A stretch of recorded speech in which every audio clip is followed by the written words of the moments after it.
Hello guys, WhatsApp. সবাই তোমরা কেমন আছো? তো আজকে আমরা চলে গেছিলাম সাউথ সিটি মলে পুষ্পা 2 দেখতে। তো আমাদের 12:55 থেকে শো ছিল। আমরা আগে থেকে বুকিং করে যাইনি, আমরা ওখানে গিয়ে টিকিট কেটেছি।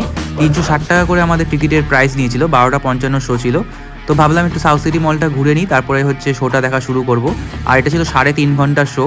তো এখানে আইনক্সটা তোমাদের সাথে শেয়ার করলাম যে দেখো কত সুন্দরভাবে ডেকোরেশন করা। তো আমি এখন ভেতরেও তোমাদের সাথে শেয়ার করছি যে কীরকম স্ক্রিনটা। আমার 3 নম্বর স্ক্রিন ছিল, মানে 1, 2, 3 ওরকম 3 নম্বর হলটায় আমাদের পুষ্পা 2টা হবে। 12:55 থেকে শো। এখানে 3 রকমের সিট ছিল, রয়্যাল, সিলভার আর প্রিমিয়ার। তো সিলভার সিটটা আমরা বুকিং করেছিলাম, যেহেতু সিলভার হচ্ছে মধ্যিখানের সিট ছিল, মানে মাঝখানের সিট। তো ওখান থেকে দেখতেও খুব ভালো লাগে, সেই জন্য আমরা সিলভারই নিয়েছিলাম। আর একটা পুষ্পার শটও তোমাদের সাথে এই ভিডিওতে শেয়ার করেছি। আর তোমাদের যাদের সিনেমাটা দেখার খুবই ইচ্ছে আছে তারা চলে যাও, কারণ খুবই ভালো করেছে সিনেমাটা, হেভি মুভি করেছে। আর তোমাদের পয়সা পুরো উসুল হয়ে যাবে।